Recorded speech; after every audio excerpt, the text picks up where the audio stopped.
नमस्कार. कनक खुशी न्यूज चॅनलमध्ये आपल्या सर्वांचे स्वागत आहे.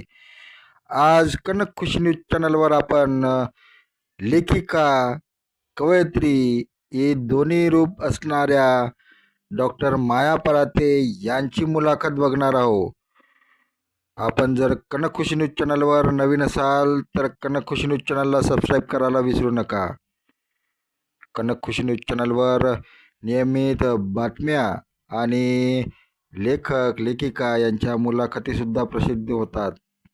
देशविदेशातील बातम्या, स्थानिक, शैक्षणिक, राजकीय, सामाजिक बातम्यासुद्धा मराठी आणि हिंदीमधून नियमित प्रसारित होतात. तेव्हा कनक खुशी न्यूज चॅनलला सबस्क्राईब करा. आणि आज आपण लेखिका आणि कवयित्री असलेल्या डॉक्टर माया पराते रंबाडे यांची मुलाखत घेत आहे. कनक खुशी न्यूज चॅनलच्या प्रतिनिधी सुनीता लामसुंगे या डॉक्टर माया पराते यांची मुलाखत घेत आहे. डॉक्टर पराते यांना विदर्भ साहित्य संघाचा पुरस्कार मिळालेला आहे.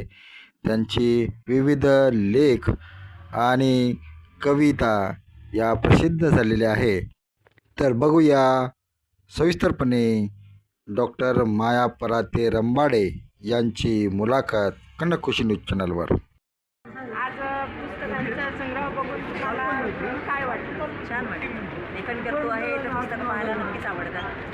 थोडक्यात आपल्या प्रेक्षकांना तुमची माहिती द्या. मी डॉक्टर माया सुनील रंभाळे, पराते रंभाळे, आणि माझी 2 पुस्तकं प्रकाशित आहेत. RS मुंडले धरमपेठ कॉलेजला मी नोकरी करते, ज्युनियर कॉलेजला 29 वर्ष झाली या कार्यक्षेत्रात आहे.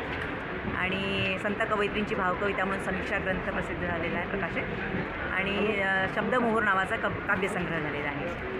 संत कवयित्रींची भावकविता याला नामांकित विदर्भ साहित्य संघाचा पुरस्कार मिळालेला आहे त्यावेळेला. आणि शब्दमोहर या कविता संग्रहातल्या माझ्या 2 कवितांचं, विठ्ठल आळवदच्या कविता आहे, त्यांचं पुण्याचे संगीतकार अचानक त्यांचा फोन आला आणि त्यांनी भक्तिगीत त्याचं तयार केलेलं आहे. ते पण यूट्यूबला आहे, नरसिंग देसाई यांनी.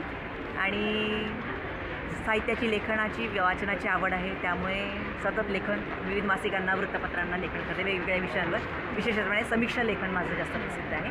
तर त्याचं येणाऱ्या काळामध्ये पुस्तक सध्या एक एक पाऊल पुढे टाकत जा आणि यशस्वी होत जा, ही आमची शुभेच्छा तुम्हाला. आणि आज योगायोगानं भेट झाली आपली, त्यामुळे खूप बरं वाटलं येऊ. आणि आजही म्हणजे पुस्तकांचे वाचक आहेत असं वाटलं. नक्कीच मुलांना येऊन येणं. आम्ही आमच्या विद्यार्थ्यांनाही सांगितलेलं आहे, ते पण आले असतील. आणि आम्ही सगळा स्टाफ आलो होतो. पण आजकाल मला एक प्रश्न विचारायचा होता तुम्हाला. तुम्ही कॉलेजमध्ये आहात लेक्चरर, तर कॉलेजमध्ये लायब्ररी पण असते, पण लायब्ररीमध्ये मुलांची संख्या खूप कमी प्रमाणात दिसते. आणि जे मुलं येतात लायब्ररीमध्ये ते पण आपला मोबाईल घेऊन बघत बसतात. तर आपण म्हणजे असं काय केलं पाहिजे त्यांच्यासाठी की त्यांनी पुस्तक घेऊन वाचलं पाहिजे? वाचन संस्कृती करणं, विकसित होणं ही गरजेचीच आहे. आणि त्यासाठी पालकांनी सुद्धा ही लहान लहान पुस्तक काही जे स्टॉल्स लागलेले आहेत, लहानपणापासून त्यांना नाही तर चाळतील तर चित्र तरी पाहतील. आणि त्या अनुषंगाने ते पाहतील तर आपोआप त्यांच्या मनामध्ये 4 लाईन तर वाचतील, नाही केलं. त्यामुळे लहानपणापासून ज्या गोष्टी, पेपर आहे घरी लावणं, त्यांचे टायटल्सच वाचा, नाही काही तर इथपासून जर सुरुवात केली, शब्दकोडे सोडवा, तर शब्दसंग्रह वाढेल त्याच्यामुळे. कारण मोठ्या मुलांना सांगू नये, आम्ही कॉलेजमधल्या मुलांना सांगतो, पण लहानपणापासून सवय नसते वाचनाची. टेक्स्टबुकच्या व्यतिरिक्त त्यांना मराठीचा एक पॅराग्राफ जरी वाचायला लावला तरीही त्यांना वाचायला नको असतं. वाचता येत नाही, वाचता येत नाही, त्याच्यामुळे त्यांना वाचायला नको वाटतं कोणासमोर. आणि त्याच्यामुळे लिहिण्याची पण सवय नाही त्यांना. त्याच्यामुळे त्यांनी वाचन हे गरजेचं आहे, तरच आपल्या लायब्ररीज टिकतील किंवा वाचन संस्कृतीचा विकास होणार. कारण पुढच्या दृष्टीने त्यांना विचार करायची जी शक्ती आहे ही पुस्तकांमधूनच मिळणार आहे. एक सुदृढ आयुष्य जगायचं असेल, व्यक्तिमत्व चांगलं पर्सनॅलिटी घडवायची असेल, तर त्यासाठी वाचन आवश्यक आहे. मोठमोठ्या लेखकांची नाही, मोठ्यांची तर लहानांची छोटी छोटी पुस्तकं ते वाचायला हवीच.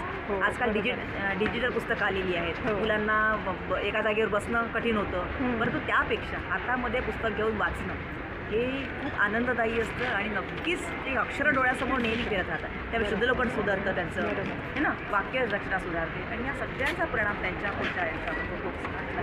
त्यासाठी व्हायलाच पाहिजे. मुलांनी वळणं गरजेचं आहे. बरोबर आहे आणि ते तुमच्याच हातात आहे मॅडम. नक्कीच आम्ही मुलांना कारण एक पटवून दिलं पालक आज. म्हणून आम्ही घरी तर सांगतोच मुलांना हो. पुस्तकं वाचाल तर वाचाल, हे तर नक्कीच सांगतो. कुठली असं मराठीची नाही इंग्रजीची वाचा, पण वाचन करणं हे महत्त्वाचं. महत्त्वाचं. कारण त्यांच्या पुढच्या आयुष्यासाठी, कारण एकमेव आहे असं की जी गोष्ट जी कोणी हिसकावून घेऊ शकत नाही. त्याच्यामुळे तुमची ओव्हरऑल पर्सनॅलिटी तयार होणार आहे. वाचावं कसं, बोलावं कसं, नम्रता, विनय आजकालची हे सगळं ही एक त्यातून येणार खंत आहे. आहे की मोबाईलमध्ये आपलं जीवन पूर्ण कैद झालेलं आहे. हो ना.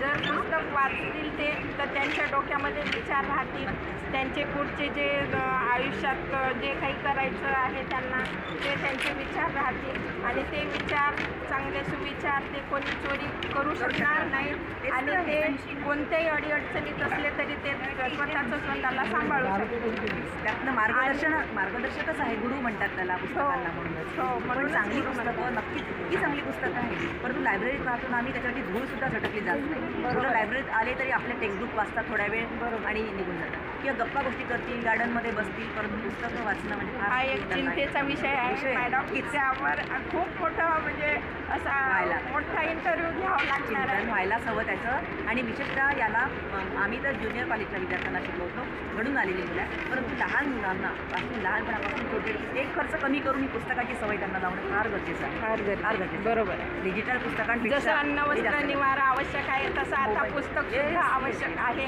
हे एक म्हणजे आणि जीवनशैलीत आणणं मोबाईल गरजेचं आहे. किती पाहतात मुलं, त्यापासून किती तोटे आहेत. हो. त्यापेक्षा पुस्तकं जर त्यांना दिली, किंवा फिरतं ग्रंथालय आजकाल खूप झालेले आहे, कन्सेप्ट आलेले आहेत, हो. तर त्यातली अशी एक खर्च कमी केला 200-300 रुपये, परंतु पुस्तकं अशी इकडल्या तिकडे होत गेली. आज शाळांमधून पिरियड आलेला आहे, हो. त्याचा गरज आहे, ही काळाची गरजच आहे. मुलांना वाचनाशिवाय पर्यायच नाही. पर्याय नाही. वाचाल तर वाचाल. बरोबर आहे, पण हे त्यांना आता या क्षणी नाही समजणार. आणखी थोडे 4-5 पावलं पुढे टाकले म्हणजे नाही, पण नंतर मग कामाला लागली मुलं की मग नाही ना उपयोग, मग वेळच नाही. ते तर बरोबर आहे. ही सवय जी आहे ही लहानपणीच रुजणं गरजेचं आहे. रुजणं आणि गरजेचं आहे. त्यासाठी पण पालकांनी सुद्धा आत्ताचं त्यांचं कसं आहे, त्यांचं सगळं बटनावर काम आलेलं आहे. पूर्ण म्हणजे बटनात त्यांचं जीवन कैद झालं. त्यांना जेव्हा गरज पडते तेव्हाच ते मोबाईलचं बटन दाबणार, यूट्यूब आणि गुगलवरून माहिती काढणार. आईचं असं सगळं आहे. मिळतं ना, त्याच्यामुळे पुस्तकं चालतच नाही. त्यावेळेस तसं नव्हतं. आपण सगळ्याच विषयाची म्हणूनच. म्हणा किंवा आपल्याला जे आवडते पुस्तकं होते सगळे अवांतर इतर म्हणजे जेही विषय अवांतर होते ते आपलं वाचन खूप जास्त होतं. आणि आपल्याला लेखकांना भेटायला किती आनंद वाटतो की आपण त्यांचं पुस्तक वाचलं हो आहे. ना.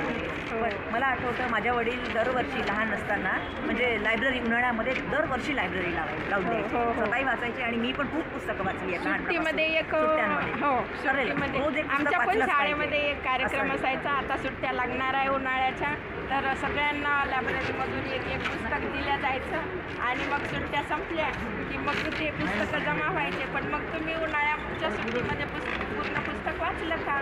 मग कोणत्या गोष्टी वाचल्या तुम्ही, काय वाचलं? हो, त्याच्यावर मग ते चर्चा. क्लासमध्ये समोर येऊन सगळ्यांना सांगायचं. म्हणजे एक पुस्तक 10 जणांच्या कानावर जायचं की या पुस्तकात हे आहे आणि आपल्याला वाचलं पाहिजे की उत्सुकता पण निर्माण व्हायची.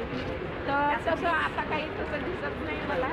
आणि लायब्ररी ज्या शाळेच्या आहेत ते पण लोक थोडे कमीच लक्ष देतात पुस्तकांकडे. शिक्षकांनाच वाचायची आवड निर्माण करणं गरजेचं आहे. हो, ही पण एक खंत आहे यावेळेस. ठीक आहे मॅडम, धन्यवाद. तुमचा इंटरव्ह्यू थोडा जरी झाला तरी खूप प्रभावी झाला असं मला वाटतं आणि पुढं नक्की आपली भेट होईल अशी इच्छा व्यक्त करते. धन्यवाद. आपण बघत होता कनक खुशी न्यूज चॅनल. कनक खुशी न्यूज चॅनलला सबस्क्राईब करा, लाईक करा.